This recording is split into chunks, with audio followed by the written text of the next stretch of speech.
Hi, everyone. Welcome to another episode of the AfricanMusicLaw.com show. If you're following, this is actually going to be our 146th episode. And this time around, we're talking about women in music. I'm super excited. We would have gotten going a little bit earlier, but we've been having some technology issue with one of our guests on sound check. So bear with us. Once she's able to join us, we'll add her to the stream. And we are looking forward to an amazing conversation about women in music. And what is particularly good about this panel also is I've got some hip hop heads in the house.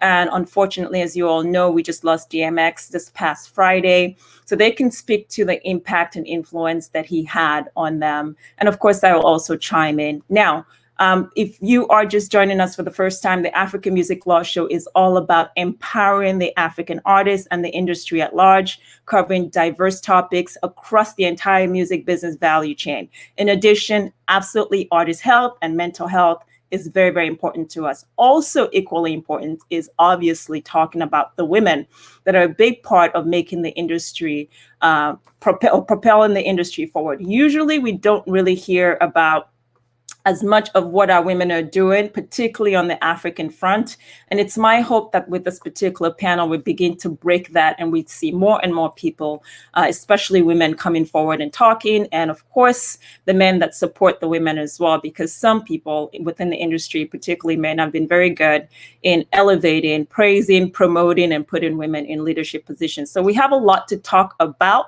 But finally, let me say this. Thank you all, previous viewers, for commenting. And I'm hoping that in this particular episode, you also get to join us in commenting as well. I will pull your comments in and also give you an opportunity to obviously expand a bit more on your comments where that is necessary. So let me invite our first guest in the house, the one and only EVA ALORDIAH. I will let her tell her background, but she has really shaped the African and Nigerian music industry when it comes to hip hop, delivering and spitting like nobody's business. Of course, she's also ventured a little bit more on the Afrobeats, if you will, but really she sticks to the Afro hip hop. And she is here with us, EVA. Woo! Welcome. I'm so excited to have you. You should introduce me every time. Thank you so much. Thank you. And Eva was a little shy about coming out like this, so we had to sort of make it a surprise guest situation rather than really promoting and marketing the way we went to go crazy about her. And Eva, even though I've known you for a long time online and I've covered your work extensively, and I've also had you on the AML podcast, not the live stream, but this is our first time meeting, and we're meeting virtually. It's so interesting, the power of the internet. But let you introduce yourself to our audience. Tell our audience a little bit about who you are. You know, it's funny, I don't like talking about myself. Hi, everybody. My name is Eva. I am a long-time fan of Uduak, and I think you do a fantastic work in our community, in our life, in our country, in our ecosystem of this tiny bubble that we're in the world. And I just want to use this moment. It's my first time like actually meeting you, but you have been so instrumental in so many spaces in my life. Like you pop up like a bubble, and I just want to appreciate you so much. Like let me not start crying, because I may start crying. Thank you so much. I appreciate you. And it's funny that sometimes we don't get the opportunity to say the things that we want to say to people, you know. For example, DMX is so instrumental to my entire life, my whole childhood, my whole yearning to want to be a rapper, to want to do hip hop, you know. I don't know. I still haven't come to terms with the fact that he's not here. And I am immediately shaken to the reality, or woken up into the reality of my life as a rapper, my work, my voice, the power of this instrument, you know. And he used his so powerfully that you cannot deny that, you know, you cannot deny that force. And we are really just on this earth like that, like a wave, like a bubble, like a snap, you know, and we're gone. And so I think about that, and I don't think that I would be anything that I am today, or I would have moved into the trajectory of my life as a rapper, a speaker, a poet, if it wasn't for people like DMX, you know. So yeah, I am very, very grateful to share this moment with you. Thank you so much. And I want to underscore that point. We'll get into it a lot more, but underscore the point that one of the things that really resonated with me, I'm a child of the 80s, really loved hip hop music, still do. And one of the things that resonated is the grit that he came with. And with your music, there's no mistaking about the grit you bring to the table. It's like a ladies' anthem when you're listening to or watching anything related to Eva. You literally grab the bull by the horns and say, I don't need your permission. You will pay attention to me because this is my space. So I love that about your work. And you've been very consistent in making it clear that there is no competition. You have nothing to say to anybody else. You stay in your lane and you do what you do. So thank you for gracing us with your presence. Let me we'll bring you right back, but let me invite my next guest. My next guest is Joy Tongo, someone I've known for a very long time, and I've also had the opportunity to work with in so many different capacities. She is a US manager as well as a booking agent. So she gets you the jobs, artists and talents out there.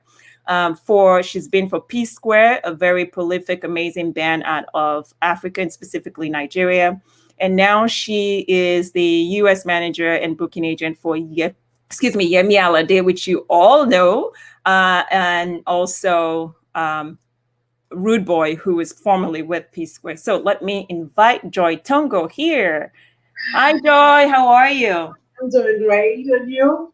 I'm doing excellent. Great, Thank great, you. great. Thanks for the introduction. That's a big one. Thank you. So give people just a little bit more information than I did about who you are and what you represent. Well, yeah, I've been in the industry now for a while. Like, you know, Miss Uduak just said about me. I've been in the industry since 2006. Started off as the co-president, like vice president of the Nigerian Entertainment Award. Oh, a lot of people don't know that. And I think that was my first thing to the music industry and to the entertainment industry in general. And from there, I started working with P Square. I started working with P Square in 2009 and got them over to the state in 2010, being the US manager for years until they broke up. And I've worked with, I'm currently working with Yemi Alade, working with Rude Boy. I've done all Yemi Alade's tour in the US. Wow. Canada. I do basically Yemi Alade's work in the US management and everything. I handle that along with Rude Boy, same thing. And I've worked beside being a booking agent and also a US manager for some artists from Nigeria. I used to manage artists in Nigeria, and I used to run a record label. Yes, J-Town Productions, right? Was that it? Records, yeah. Oh, J-Town Records, yeah, J-Town Records. And, then I was just the only, female running a record label. So It was different. Wow. I didn't realize that. Yeah, you actually, because I think you sent me an email a long time ago. Oh, yes, yes. Yeah. Oh, yes, yes, and, yes. I was Rex's record label. She was on the record label. And Cynthia Morgan was actually under my record label before she got into transferred to Judo Koi's Northside Inc., of which I facilitated the deal. So in management aspect in Nigeria, I worked with Reta and I worked with Cynthia Morgan. So that's a little background about me. Okay, awesome. So let me add Eva back to join us. Now, Eva already started talking about, the Hi, Eva. Good to see you, Joy. Hi. Yeah. So Eva already started talking about what DMX meant to her, especially as a hip hop artist. For you, generally, do you have any comments you'd like to share with us about just the impact and just the past in a way, whether from different angles? I mean, you can approach it in so many angles. Well, DMX to me was and is very, very dear to me. I mean, I'm not really a rap person, but DMS, wow, he does it for me. Like when he was in the hospital, like on life support, I was just praying, talking to my family. I pray he pulls this through, because I remember, back in the days with DMS, you have music is something that gets you flashback. When you listen to music, you remember the particular time you were at that period. So I remember his rap music. I remember his prayers. I love his prayers. DMS is not just a rapper; he's a spiritual rapper. So he's very dear to me. And I just pray for his family. Above all, his family, they're able to overcome this loss, and may God comfort and give them the strength to go through this. Okay, so let me add Weird MC. She's still having problems where we can't see her video. But Weird, can you hear us? Yeah, I can hear you. Good evening, everybody. Good evening. So we're just gonna have to work with the picture. Hey, darling. Joy, Eva, so nice you guys. Yes, so we'll have to work with not being able to see you, and our audience bear with us.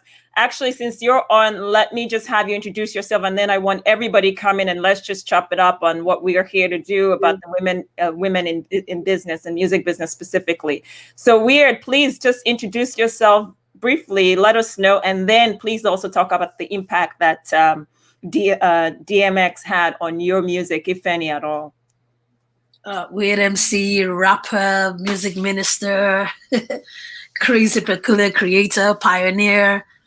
Just like Eva said, I don't really like talking about myself as well, but sometimes we just have to do it. A lover of music, a lover of excellence, DMX. I prayed for that dude. I really, really prayed. I wanted him to come through. He's so worded, he's so loaded with the word of God, and it hurt. But honestly, without throwing out cliches out there, he really, really has gone to a better place. So he's at rest. His energy on stage, his grit, the uniqueness of his vocals. I love DMX. DMX, Ja Rule. There was a time I used to they would compare them to one another, but yeah, DMX, I remember. Yeah, he was just one of a kind. Stop. Oh, come on, man. That's my dude.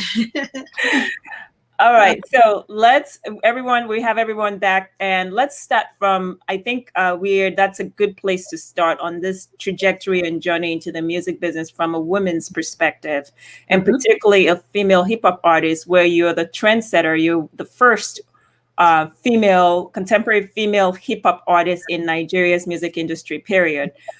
So walk us through that journey of what it was like in a very male-dominated industry, particularly that genre, and how you were able to bring a Afro hip-hop style to it and sort of break that barrier to get in. Wow, coming in, everybody was cold, standoffish.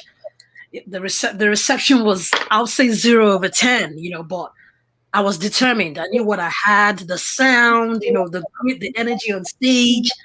I was just determined. Honestly, I was just determined. I just didn't care. I just went into the studio, just recorded. I just wanted to do me, Then a music consultant heard the sound and she loved the sound, and she took me to a recording label called Disc Entertainment, Limited. And they wanted to sign me. And I said straight up to them, I don't want to sign a recording deal. I want an LPD deal. From day one, I've been very, very protective of my masters. I didn't want any record label to own my masters. So I said to them, we'll do an LPD deal, we don't have a deal. And they were fine. And they signed me, they signed Femi Kuti at the same time. I remember that same time. And boom, they had this thing called Clapperboard TV. So they used Clapperboard TV to push out the content of the label, and Allen Avenue just blew up.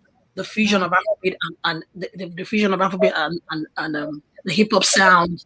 I didn't even realize that it would have such a huge reception. And then here we are. And then the video, it was a tug of the video. I'd taken off my hair completely, pants sagging, Timberland boots. And they said, "Oh, this is too outside the box. This is too countercultural." I said, "That's the point. I'm countercultural in everything that I do. Just let's drop the sound, let's shoot the video, let the video just go. me and the director were going back to back. You know, they had this whole image thing. They wanted the way they want my hair to look, the makeup. I said, I'll do powder, but leave my Timberland boots, leave my jeans, and leave my clean cut shade. You know, Fela Kuti was tripping over that already. He was like, man, you see what he had to talk. You see what he had to talk. You know, that kind of thing. And then the video dropped. And honestly, the rest is history. We shot on Allen Avenue itself. Then Allen Avenue was not even tarred. The road wasn't really tarred. It was semi-tarred. I remember people came to hang out with us, bus conductors, you know, vendors, those guys who sell the papers. I had some of my family members in the video. I was just rapping. I just sat on top of the bun and I was just rapping and rapping and rapping. And then we got to that link road near Sheraton Hotel. I had to play this double part of a passenger and a cab driver, you know, the intro, if you remember. So, but coming into the industry, going to the media houses, I think because the song got blew up, then everybody sort of like, okay, who's this girl? But hip hop music, we don't know where to place her. And I'm like, are placing me. Just enjoy the content. Just enjoy the music. Do you understand? Yeah. Luckily for me, the Hip Hop World magazine I just started at that time. I got a lot of love from Fame magazine, City People, Kune Bakare, Kenny's Music, Kenny, D1, everybody. Idris was always checking me out. Idris Abdul Karim. Just keep pushing and pushing and pushing. So then something came. It was time for the Music Awards. And then they called me up. We've got the Music Awards coming up, but we don't know where to place you. I said, that's the point. Don't try to place me. I don't want you to place me. It's music. Just have fun. So I said, okay, but for the sake of categorizing it, you can see, you know, alternative hip hop or whatever you want to call it. So okay, we just call it hip hop. I said, good. But I said, no, hip hop, hip POP. I said, whatever. Do you understand? So we'll come back to you, Weird MC. We'll unpack some more. See if there's any way you can work on your sound. It's slightly echoing. I'm not sure why. If you could use a earpiece or earphone, that would be perfect. And anytime during, if we can see you, even better. But in the meantime, let me continue the conversation with Eva. Eva, so interesting. The journey we just heard about Weird MC and Timberland boots and just being herself, for refusing to have makeup, etc. What was your experience transitioning into the industry?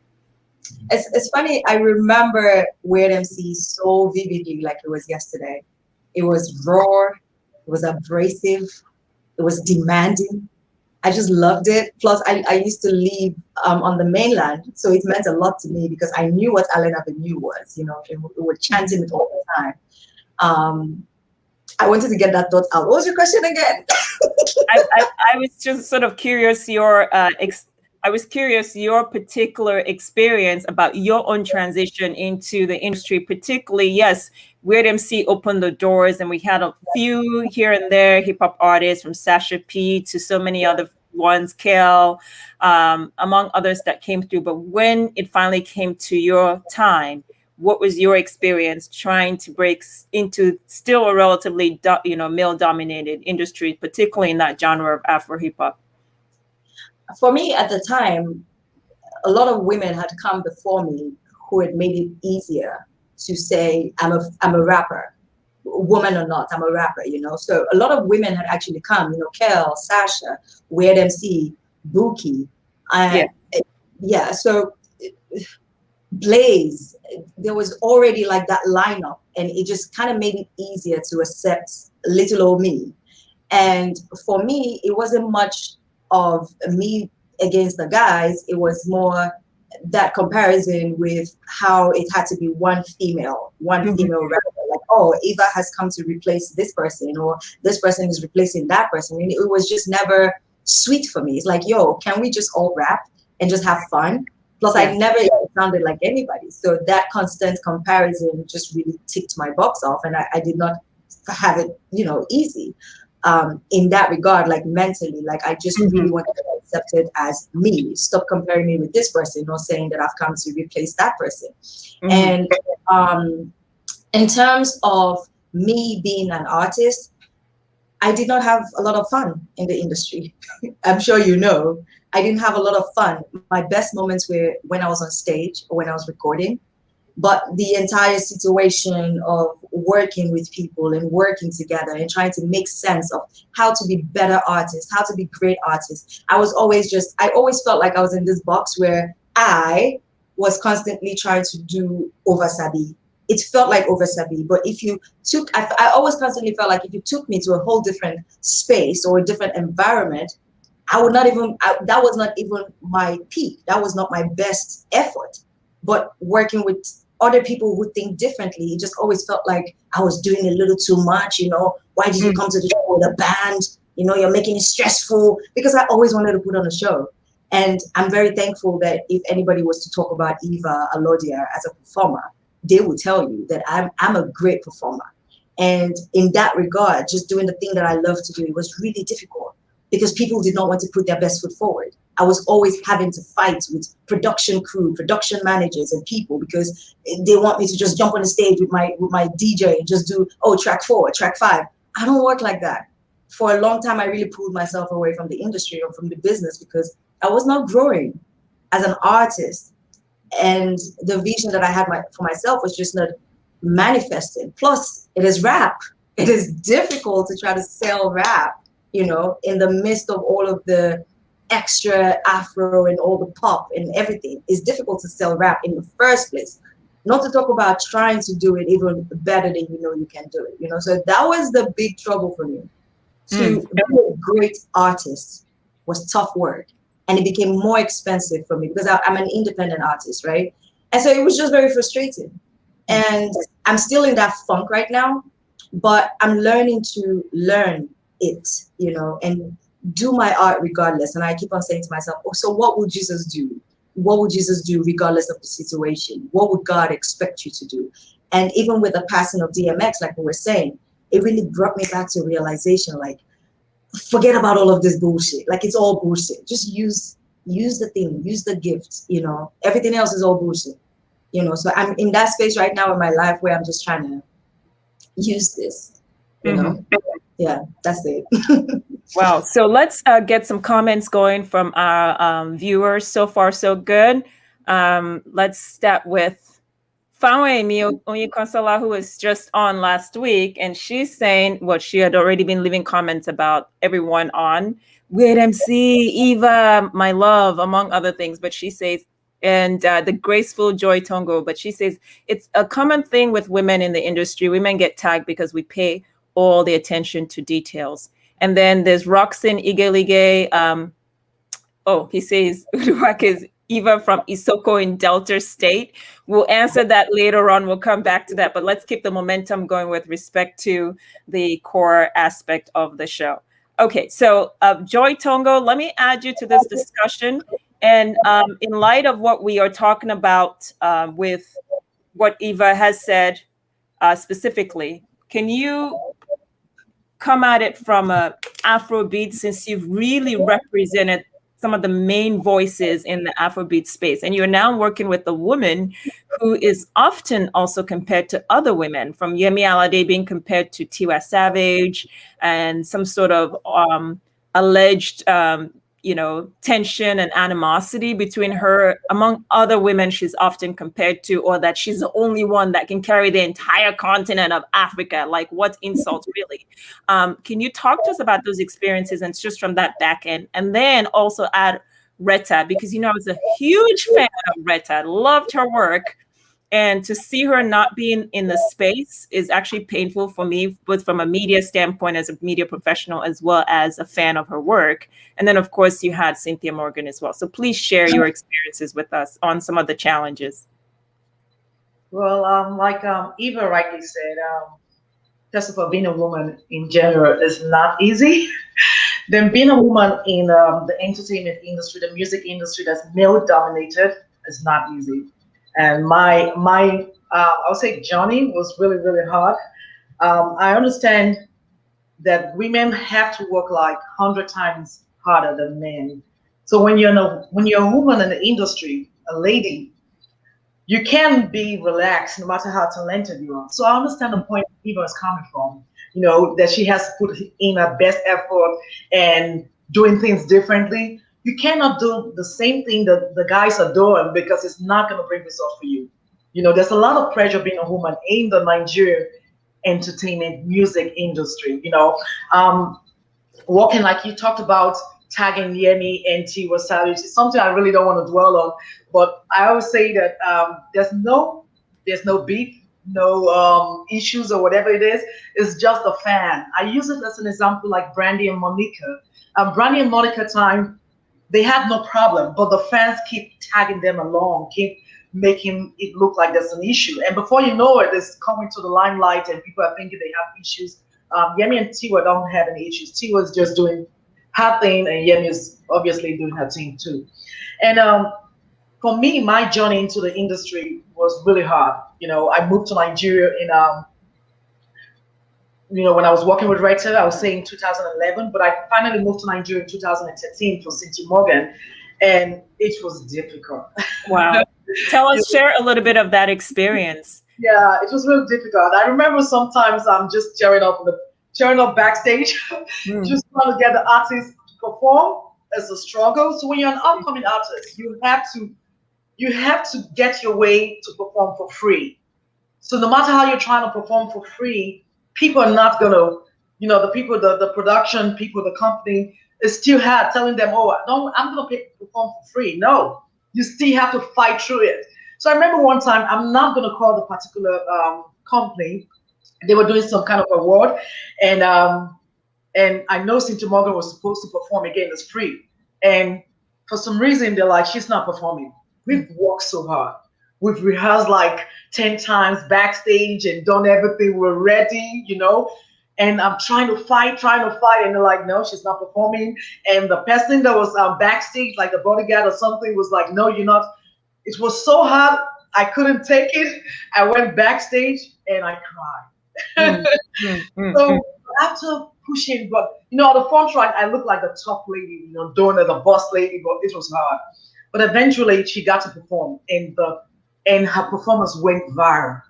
So that's just one instance. So many times, struggling, getting a record play on the radio, and trying to tell people that she's different. You always want to make a point as a female. You always want to make a point. The male, I'm not saying it's that easy for the guys or the male. Well, hold on a second. When you say you always want to make a point, what point are you trying to make?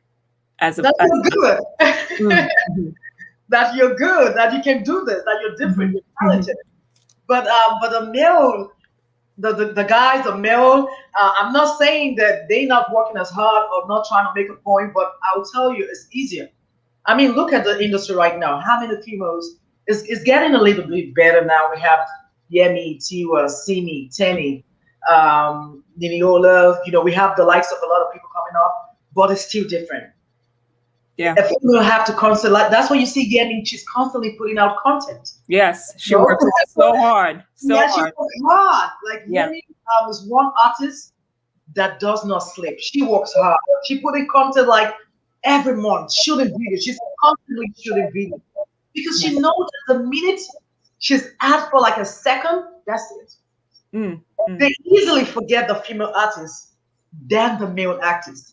So as a female, you can't come in and be lazy. So I understand where Eva is coming from. You're lazy and you're talented, and you're not gonna go far. You have to work a million times. Even at the peak of your career, you still have to prove a point. Wow. I would say you prove a point till you're ready to exit the industry. So it's hard. And I as a manager and the back end person, I had to prove a point too.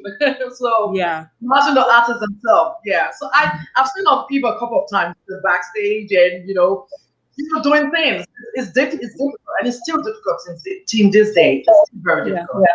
And let me chime in too, from the media end, I've received tons and tons of emails from diverse people, women in the industry, and even some of their representatives on all kinds of stuff, whether it's assault, physical assault, whether it's allegations of sexual harassment, whether it's, very, very, very terrible situations that they have no business being, but they didn't feel like they had a way out.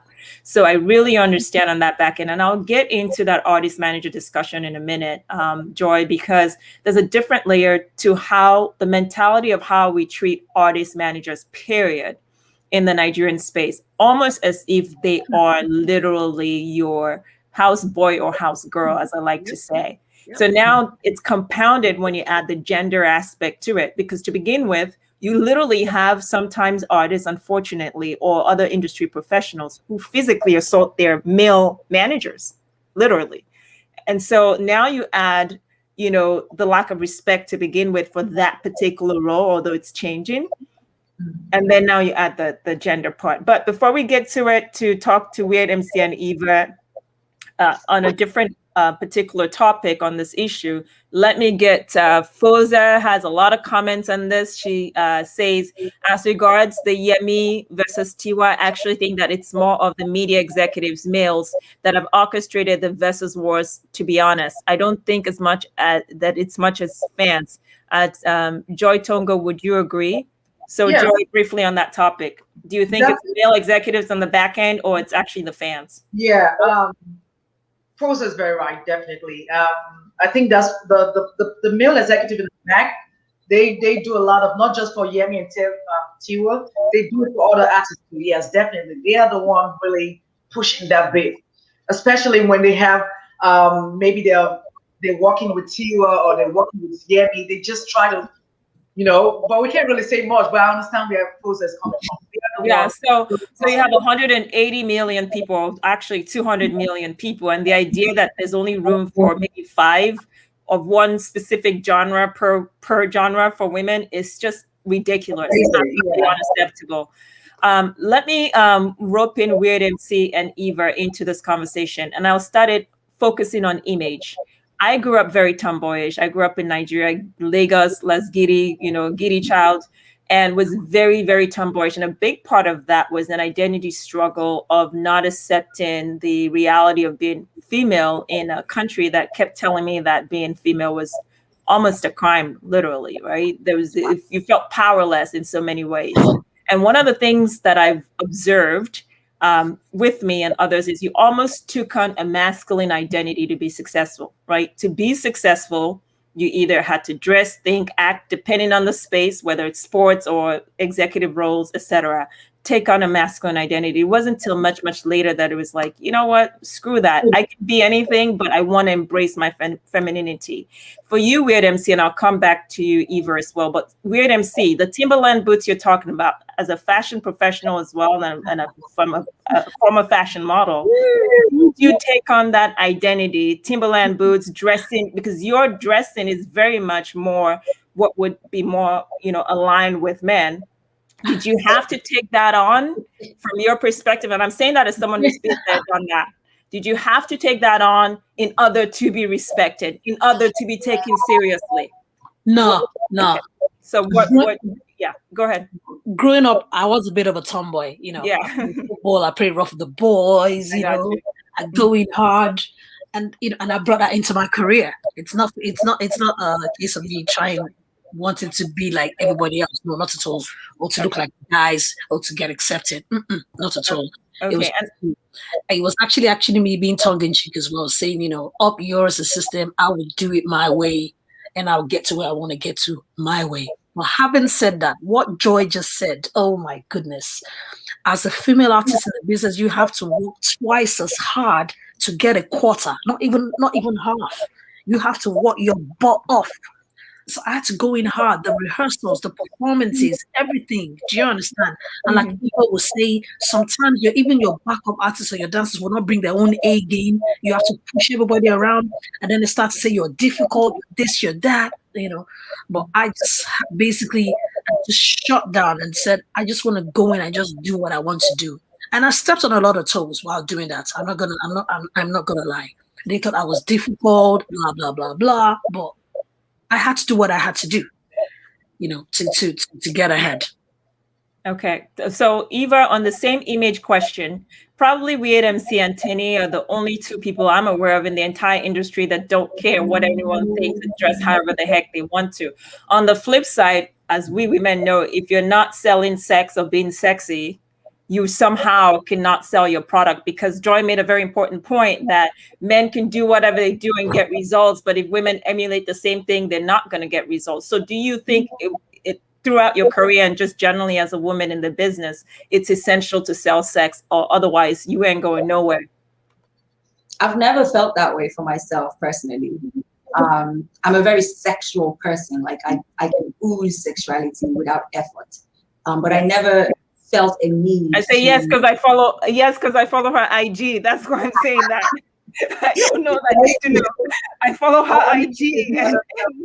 I never felt a need to want to use, my parts to sell my music, because my vocals were strong enough, my diction was strong enough, my message was strong enough. So throughout my life, I always want to step into a room and have you feel my mind before you see my face and say, oh, she's pretty.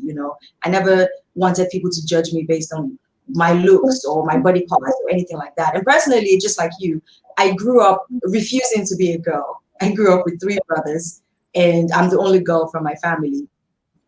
And I just loved boy clothes. I've just always been a tomboy. And so just like Red MC was saying, when I came into the music business, I came in as myself. I was very, I was very in my tomboy elements.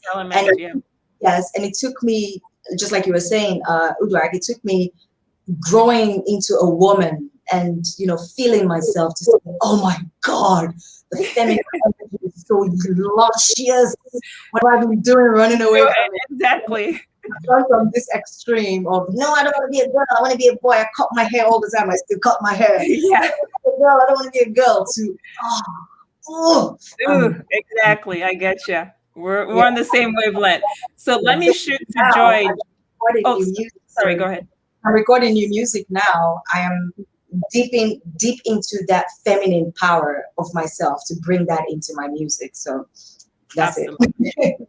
I get you. I totally understand. And I know that the people that resonate with every panelist featured here on the different stories. Joy, that image thing, you've got an artist. I'll zoom in again on Yemi Alade. And Retta too, when you managed her, Cynthia Morgan, all of your artists actually have had very unique image style sense, which has been so part of what has made them so successful, just grabbed attention. So focusing on your current artist, Yemi Alade, she's very into the African aesthetics and really promoting her culture and the culture of the continent. Even when she did the collabo with Beyonce on one of the songs on the Beyonce's Lion, the Gift album, so the visuals, the audio visuals for that, she stayed true and consistent with that Mama Africa identity. So for you, what have you noticed on the management side when it comes to trying to manage women artists particularly? And please, I'm saying this because I've heard gazillion complaints from men that that manage women in the business, that the makeup and it's too much stress for them. So they'd rather just, so I want your perspective from that standpoint. Well, one thing I always say, beside the music, branding is everything. When I want to work with an artist, I look at a bigger picture, what brand should I create or should we create? And because before people listen to your music, they want to see something have to captivate them, the brand. I'll use Cynthia Morgan, for example, she had a huge brand back years ago. And this was something that we created from scratch, so we came up with a red hair. She was always a tomboy, so we mixed the tomboy with the sexiness together, and a little bit of the bad girl image, and for some reason people just love it. People love it, hate it, but at the same time, it created some kind of attention. Same thing with Retta. The Yemi Alade is someone, she's very big on brand. As an artist, Yemi is someone that knows what she wants. She knows her brand, she knows her identity, and from the days of Johnny, and Johnny worked for her, so she took that, what worked for her, she took it and amplified it to make it bigger. So when people say, if it ain't broken, don't fix it. So why would Yemi fix it? It's not broken. It's what is helping her around the world, and people are getting attention. Even if some Nigerian people are saying, "Oh, Yemi is always wearing the African outfit. Yemi is always looking like that." That's what is paying the bills. That's what is getting her the endorsement. That's what people love outside Nigeria, in America, in Europe. So she's always constantly trying to find out how to amplify her brand, but still keeping it Afrocentric and making it bigger and bigger. So branding is everything. When anyone that knows me, I don't just look at the music. I look at what kind of brand can we create. What kind of identity that people that you live in Mac. Again, back to Cynthia Morgan, before we created the brand, she had the music, she had everything. She didn't have the identity and the brand. And she would go somewhere and people don't even know that that's Cynthia Morgan. And that's bad. So all of a sudden, one day we came up with, we need to try this. Let's do the red hair. Let's do this. And Cynthia hated the red hair. She hated it. So I had to constantly, we used to fight a lot. I'm like, this red hair, you're going to wear this red hair. And I used Lady Gaga. Lady Gaga was crazy, but she really crazy in person. With the fashion, yeah. I think so. So eventually, when the red hair was working for Cynthia Morgan, you cannot get Cynthia Morgan to take up the red hair. Even when she's people at home, like now she was loving it. She stepped into the club, stepped into the radio station, something. Everybody, is that Cynthia Morgan? So she finally got it. Yeah. Now it was difficult to get her off the red hair, off her identity, because she was loving the attention and loving everything. So branding and identity is key for female artists. I'll say for every artist, but especially female artists. Okay. And of course, it takes time to make up, but we have to look good. So I can't blame the female artists. Look good, because at the end of the day, people are going to judge you for not looking good. So look your best all the time.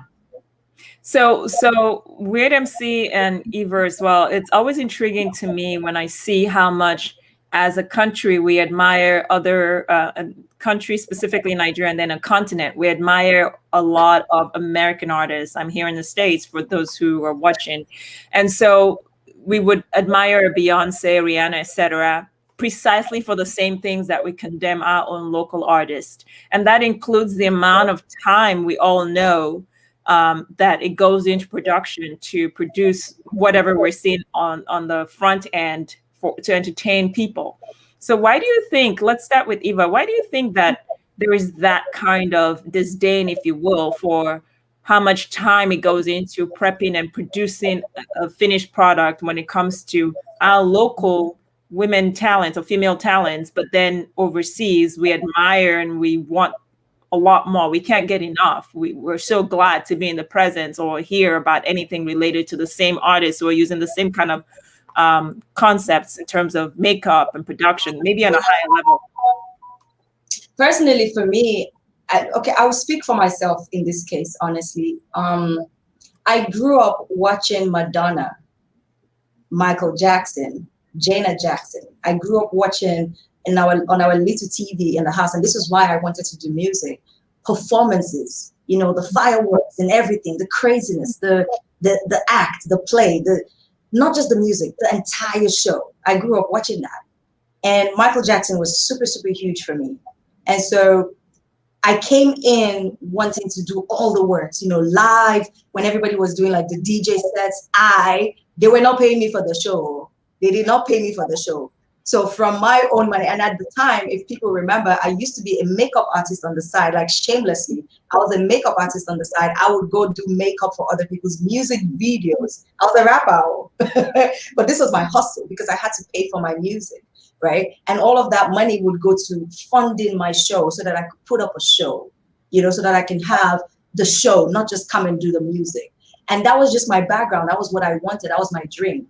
And personally for me, the pushback, there was always pushback. First, you did not pay for the show. Then you want to dumb down everything that I'm doing. I have to pay for my band. I have to pay for the dancers. I do all the rehearsals. And like Joy was saying about a Cynthia show where they almost canceled her show, that thing happens all the time where you have spent your money, your time, your effort to create a show, and then people just overlook it. But then they want to praise it when it happens on the Grammy stage. They want to praise it when it happens on the BET stage. And for me, I just felt like it was a simple lack of self-awareness from an individual point of view that transcends consciously or subconsciously to other people around. So you want to do kata kata anyhow. And so you affect everybody and make everybody do anyhow because of your own lack of self-awareness. I said, I'm sorry, I don't know if you do this kind of nonsense. I removed myself because it would kill me as an artist. And it did kill me. I got into like serious depression. Seriously pressure. Like, we don't want to talk about it on this show. For me personally, I would say it's a serious lack of self-awareness and not having a vision of the future, not wanting to grow. Like, just take a look at how we are celebrating Burna Boy today. I'm sorry, but you guys, not you guys, they did not support him like that. If you go back and you really look at it, they did not like him. They did not support him like that. You know, so I'm learning, like I said in the beginning, that everything outside is bullshit. Just do what God sent you to do. And that's really what I'm learning to do. And in that perspective, it's just, you know, they will admire what other people are doing and all the effort that they put in, but they don't want to put in that effort for themselves because they can see that they can get away with anything. They can get away with doing it anyhow because our people will accept anyways, you know, just get on the stage and do whatever. And so that's me speaking for me personally, just based on my own experience. I think that's what it is. And it's shameful. It's annoying. It pisses you off. Like, as an artist, it pisses you off. Because when those people come into the country, when we do all those end of the year shows and they invite international artists, they go out of the way to serve these people. And they pay those high price tickets too. Wow. It's ridiculous. Go out of the way to serve those people. And so it's a really, really big lack of self-awareness and just sleeping people. They're sleeping. That's what I would say. Let me pose the same question to you, Weird MC. What are your thoughts on that sort of contrast where we really appreciate that foreign artist, whether it's Beyonce or the rest, but don't appreciate our local artists? Women artists doing the exact same thing on the same kind of level of production, although not as high and not with the big budgets and the creativity and all the pool of talents on the back end to help them. I think it's complex, and I also think it's hypocrisy. I remember there was a video that Tiwa Savage shot. I think it's called Wanted. Oh man. And people were going in and saying all sorts of things, and I'm thinking, yeah, but if Beyonce did the same kind of video, you guys would say, oh, sexy, oh, but because it's our own, because it's Tiwa, now she's this, she's that. I just think it's complex, and I feel like it's I guess they don't really want to say words to us that would encourage us. They'd rather pour those encomiums on foreign artists, and it's so unfortunate. I remember when we were doing this festival and Missy came, her manager came, there was Beyonce, there was Snoop, there was Busta Rhymes. Men, if you saw the way they were with us backstage, they were so awesome, so accessible, so friendly. Even their managers. I remember Missy's manager, Vivian Scott. She was really friendly and everything. And all of a sudden, some of the Nigerian bodyguards came and said, "Oh, may you leave that place, may you leave that place." And then she was saying to one of them, "This is how you treat your artists. This is how you treat your local talent." She was actually correcting them. I'm not even kidding. You know, Jaru, they were like, what's going on? But they want to come back, maybe have a meal. They were already saying to me, I want to leave the hospitable area. I said, why? They said, one of the American artists saying one chop. I said, what's in one chop I never chopped before? Let him come and eat here. I'm not leaving this space. And do you know what happened when he actually got into this video? He was so happy that he saw us. He started talking to us. He hung out of us. We took pictures. We started talking. So for me, it's complex, and it's just they just don't want to really appreciate their own. This appreciation is just coming a lot more recently. And to back up what Eva said, yes, nobody liked Burna Boy. People were like, "What's in they sing?" But now all of a sudden, oh, Burna, African giant. We're hypocrites. No, seriously. Even when Eva came out, they were like, "Oh, she's trying to sound like Eva." I'm like, no, she's not trying to sound like Eva. She sounds like Eva. Why do you have to compare that to someone else? And they're like, "Oh, you're just being like that because you're a rapper." So I said, no, you've got to encourage more and more of us to come out. Because there was this long gap between me, Sasha, Mo Cheddar, and then Eva comes, and then what's that other person comes? It was just started coming. Official Miss Kiz, Kel came. You know, it hasn't been easy. The female journey in this industry, it hasn't been easy. When you told me point blank one day, you have to be ready, Shana. You have to be strong. This is a very, very unfriendly terrain that you're veering into. You have to be mentally and psychologically ready. So I could really, really relate to the fact that Eva was saying that she went into a dark place. I didn't even know that happened to her until very, very recently, because whenever I see her, she's always smiling. She will say hi, she will hug me. I didn't know she was even going through that. So that I was shocked. But I understand where she's coming from as well. And then when you stand your ground, it's almost like, oh, you naughty girl, we need to punish you. There was a time I stood my ground for something, and for 3 to 6 months, I wasn't getting any bookings just because I stood up for something. And people started to talk, what's going on? This girl is all over the place. Our song is out there. Why isn't she getting performances? And then someone had to intervene on my behalf. All that was happening behind the scene, and nobody knew that. People just say, wait them see, mama, we hello, pioneer, wait them see. They chop money. I say, you guys know what's going on behind the scenes. It's not easy. It's not easy. We put up with a lot. We put up with a lot of stuff. But I'm so happy that now the paradigm is shifting. Things are changing. Now we have more women. We have Yemi, me, everybody. But my thing is I truly hope that these sisters will stick together. I want to see them collaborate with one another. Imagine a Tiwa Savage, Yemi Alade song.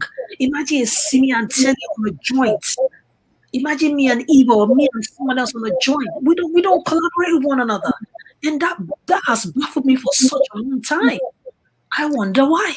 We will definitely get to that. And that's a question I was already thinking to pose to Joy. But before I do, there are comments that I should read.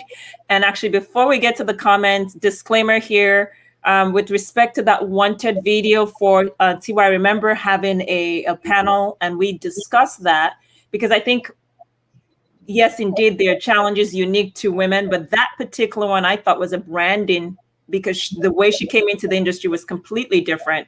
And then when that wanted video came, people were like, whoa, what is this? In the Nigerian society, very conservative, and it was very jarring. So let's keep that in mind as well. For that contrast, I just want to pinpoint that in case y'all go and see that particular episode, you know what it is. So I'm consistent with what I say. All right. And then let's get some comments going here. Rep Niger says, I think that approach with Cynthia Morgan is a bit problematic for me. If a male manager had forced the redhead on her, the story would be different. So we'll come back to you, Joy, to clarify that. And then we, Fawemi Oyikosalab says, honestly, the excuse of women are extra with the makeup, etc., is just honestly a lazy excuse used by artist managers that fail to understand the artist. And then we've got Jillian Roback here. She says, I would love to know how all of you developed your confidence and visions for your brands. I felt that overcoming self-doubt can be the most difficult hurdle, as well as developing the strength to look beyond others' criticism from others. So actually, before I continue with the further commenting that's there, let's start with the I rep Niger comment.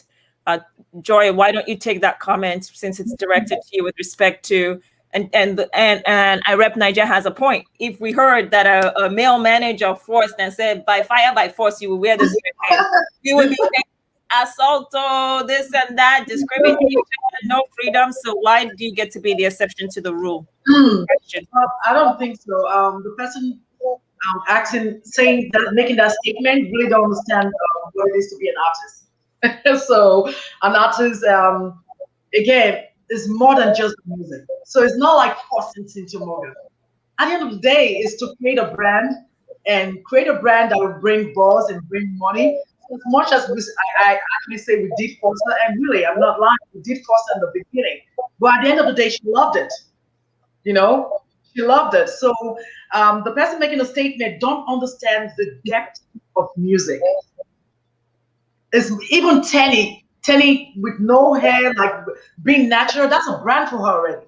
Mm-hmm. It's a brand, whether you like it or not. She has an identity. You know, Eva has a brand. So we are trying to create something for Cynthia Morgan, like I said. Before, she had no red hair, she was regular, her dressing was regular, and we go out and people don't recognize her. Come on, that don't look good on the management. At the end of the day, they're gonna be like, what are the management doing? Oh, Cynthia Morgan just looking. But maybe we have the red hair and the identity. Remember, Cynthia went from red hair to nose ring. We didn't create that nose ring. She went with a nose ring. She went further and added the nose ring. Now she was loving the identity, the bad girl, the crazy image. So again, music is an art.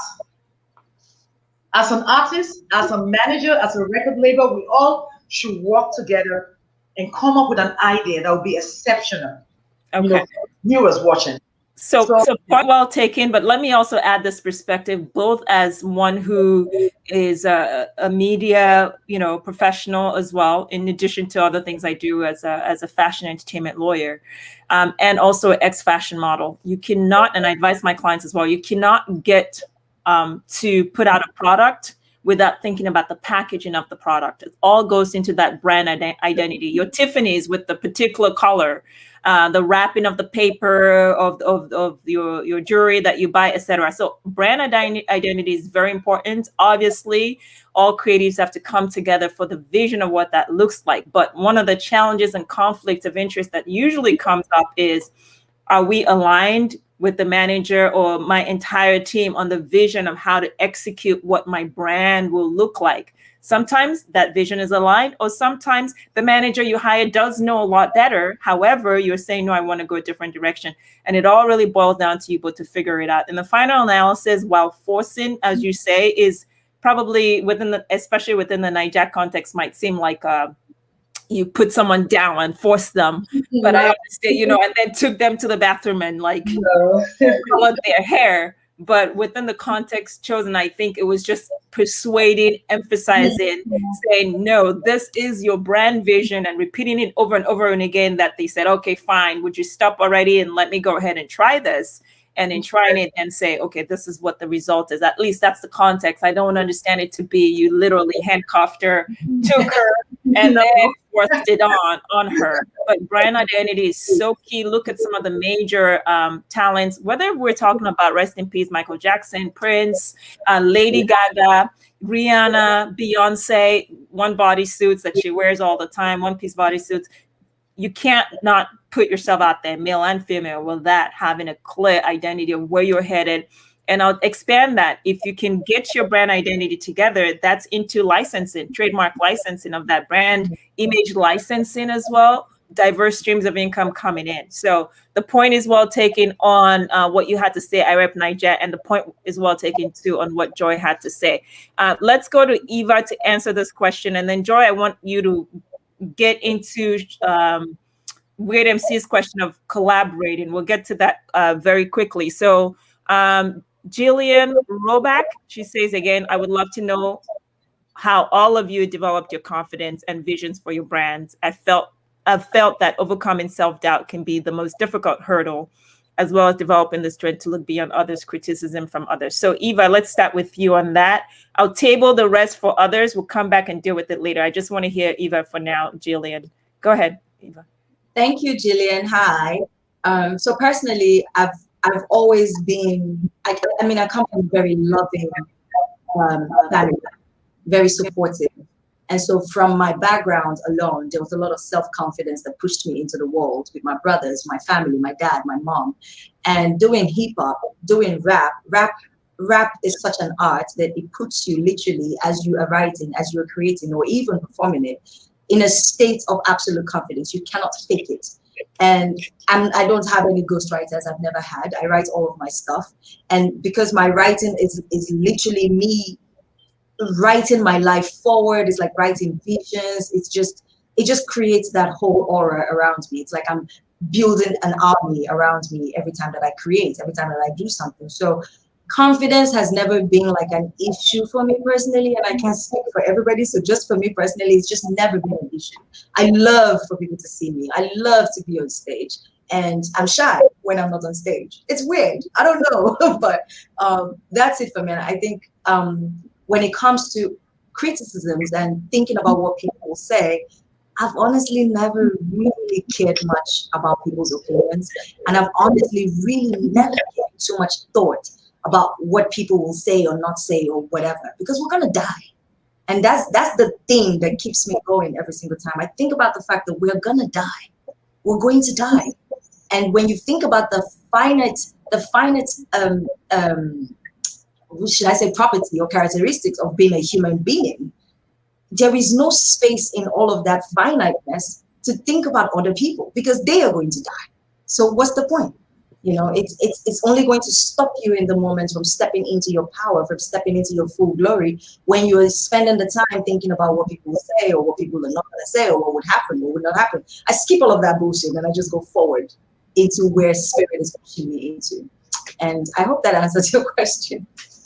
So let's go to Joy, and I'll take all comments at the end as we wrap up the panel. And I might even stay on to read those comments to you for everyone else. But let's go to Joy and sort of begin to pull all of this, getting ready to wrap it up. So Weird MC asked a question where I was headed already, which is on the back end and on against the backdrop of sexual harassment, assault, mental health issues that come from this immense pressure to be above everybody else, go over and beyond. We say it with Black and white race issues. We say it with other kinds of different juxtaposition of things. You have to work twice as hard, do this and that. And we know that it has an impact on the mental health. So why, as women, are we not collaborating? Or let me frame it differently. How can we begin to collaborate? Because I get tired of everybody saying women don't get along. It's not true. I know so many women. I have a network of women. They get along, they work together, they make things happen. So how can we, within the music industry context, work collaboratively together to help start ensuring that our sisters are not thinking they're in this alone and that they can, they have a place to go and we're here for them as well, kind of thing. You let us know how we can begin to be a part of solving these issues. Well, that's kind of a hard question. I don't know why the females don't collaborate, but I think they're doing that now. I would say they have to show true love for themselves. When you love yourself as a woman, you understand that being a woman in general is difficult.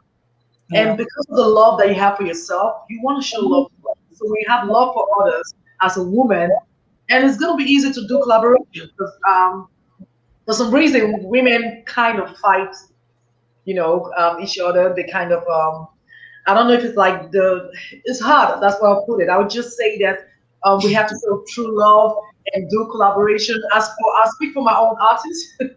Yemi is always open to do collaboration.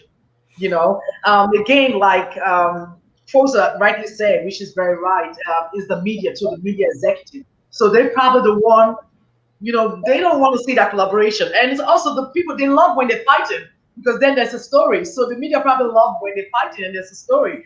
But I think the minute that women wake up and realize that, oh, we are in it by ourselves, we got to make some changes by ourselves. We have to do this for ourselves. I believe that there'll be a major change industry and there'll be a lot of collaboration in music, in touring in general. I mean, in America, women collaborate and they also fight too. We see that with the likes of Nicki Minaj and Cardi B. So I think it's something that will eventually phase out, and they realize that, like Eva was saying, life is precious. You don't know what tomorrow is going to bring. So why fighting? Why thinking about this myself? We can all do this as a woman. It's love at the end of the day.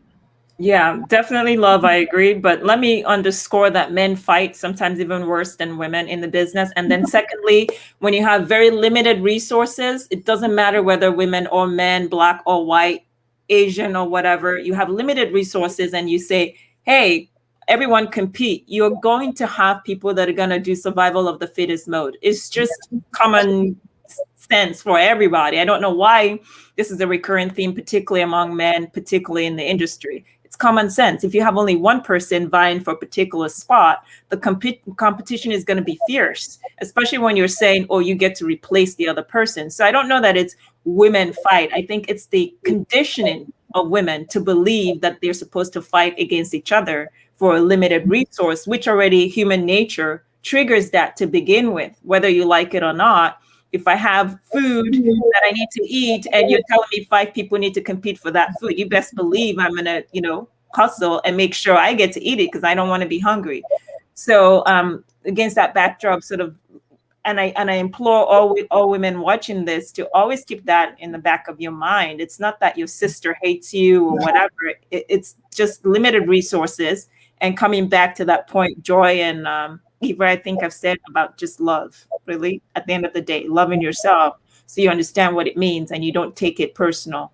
From that perspective, Weird MC, any thoughts you want to add to how you also brought up the question, what tool would you suggest, or tools that we can use to better work together and collaborate?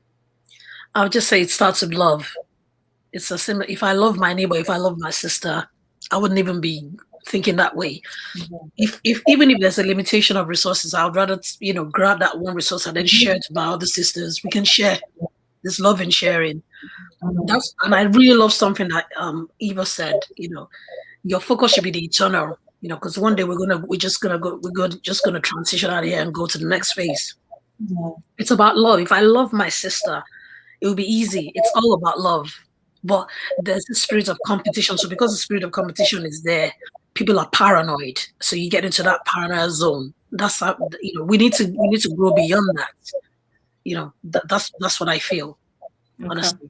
Yeah. And Eva, wrap it up with your tool or suggestion of what you think should be ways that we can help collaborate. You've had extensive experience, and as you said, it goes deep, even leading to, depression. So what would you have hoped someone would have offered you, especially a fellow woman, to get you out of that situation? I think it'll be, I think genuine friendships, which is what stems from love, like we've been saying, genuine friendships, not just friendships where we only meet at the shows, like we actually check on each other, we actually have each other's phone numbers, and we actually make an effort to have a relationship that is not just, because we are artists or we are colleagues, or, it's just, I appreciate you appreciate me, like we're actual friends. If they asked you where I lived, you would know because we're actual friends. If they asked you for my phone number, you would have it because we're actual friends. Like you wouldn't be looking for me on Instagram. And I say this for myself as well because it's an effort. You know me, Uduak. It's an effort for me. I know myself to even be friends. But I don't have a lot of friends. I'm really close. I'm really in my cave. I'm really inside like a tiny little cube of my hole in the world. And so I say that from my perspective as a human being and just thinking about it like, how can I fix this? Because you can only fix it from the person looking in the mirror at you, right?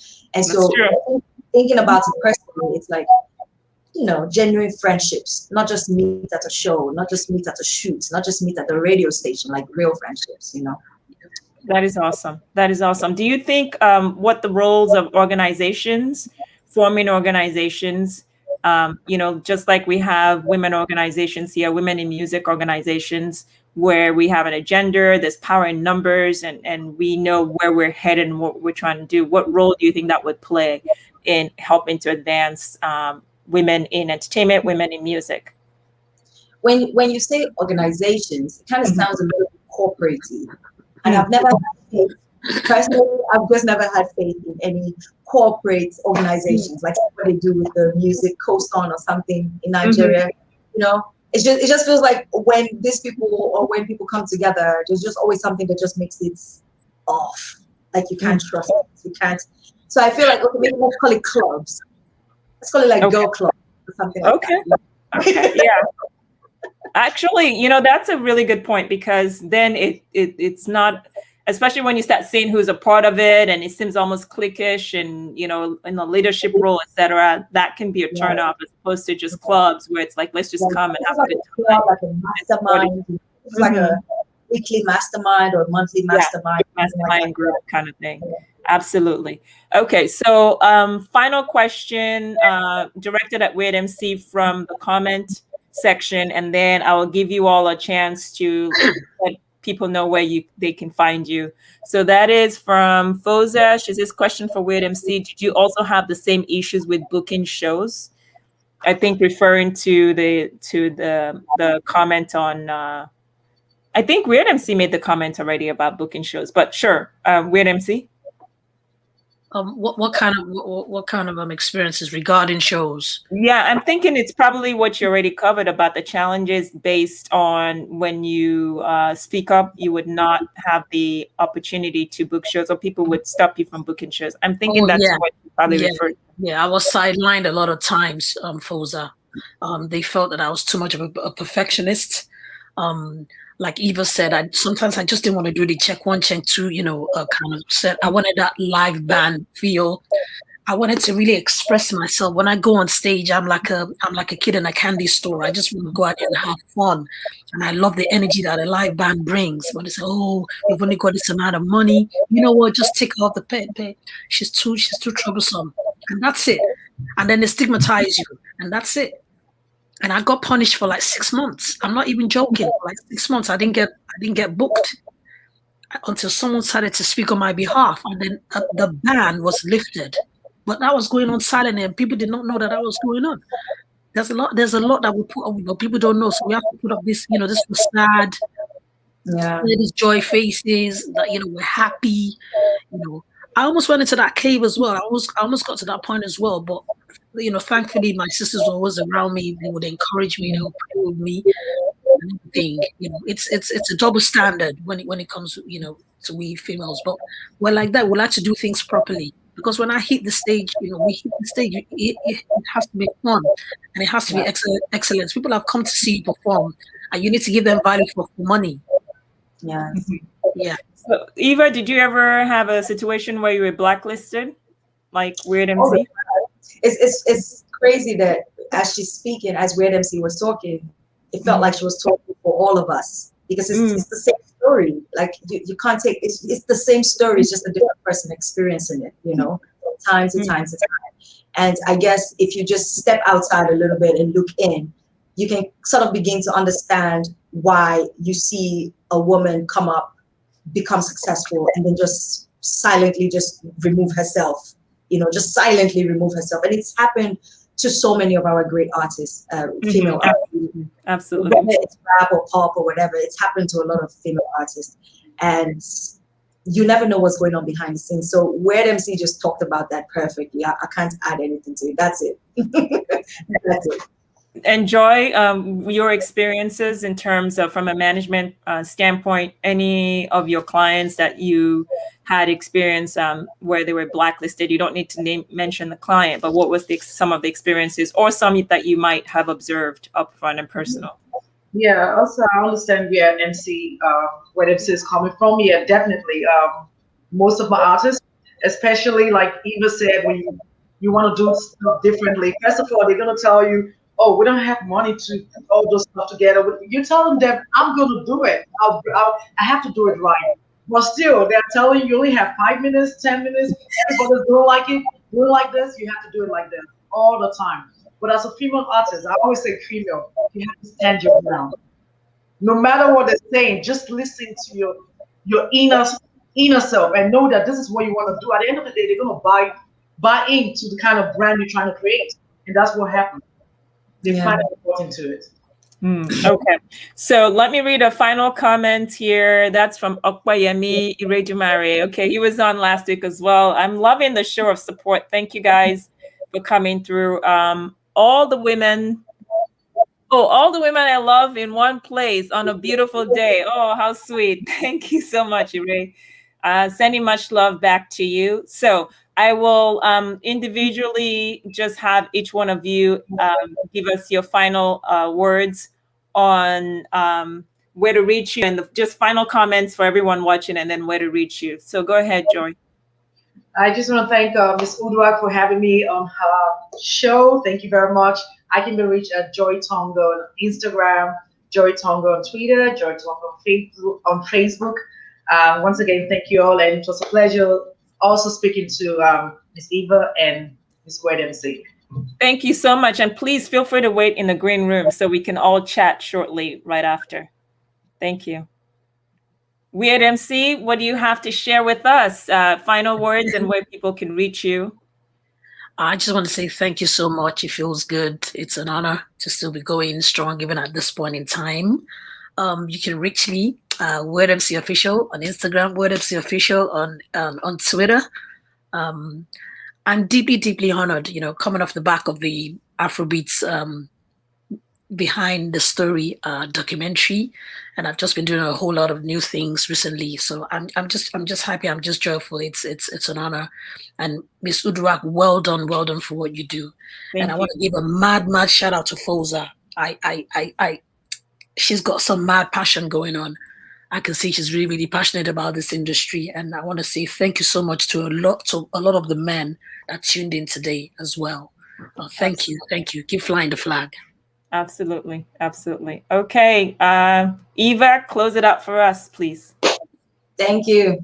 Thank you, thank you, thank you. And thank you to Weird MC and to Joy and to yourself, Uduak. I really appreciate it. I haven't done an interview in so long. I feel exposed. Thank you for the space. It's been very enlightening. It was a very interesting conversation, very insightful, and I appreciate learning from you women and just being here to share that with you. I really, really appreciate it. And to all of your listeners, you can find me at EVA ALORDIAH on Instagram. I am EVA ALORDIAH on Twitter. I'm active on Clubhouse as well, same name.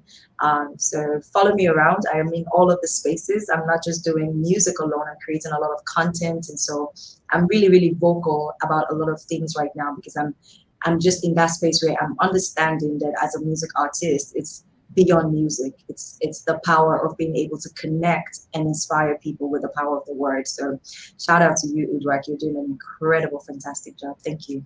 Thank you. Thank you. We'll see you in the green room. Please hold on for a quick minute. All right, everyone. We came, we saw, we had a great, awesome discussion. This is just scratching the surface on the topic. We're just getting started. There's more to come. I want to thank everyone who tuned in and commenters and also listeners who are going to hear this later. It's going to be converted into podcast format and available on all major podcast streaming platforms, Spotify, Amazon, Audible Music, among so many others, and Apple as well. So thank you so much, Fawe Miri Kosala, Roxanne Galige.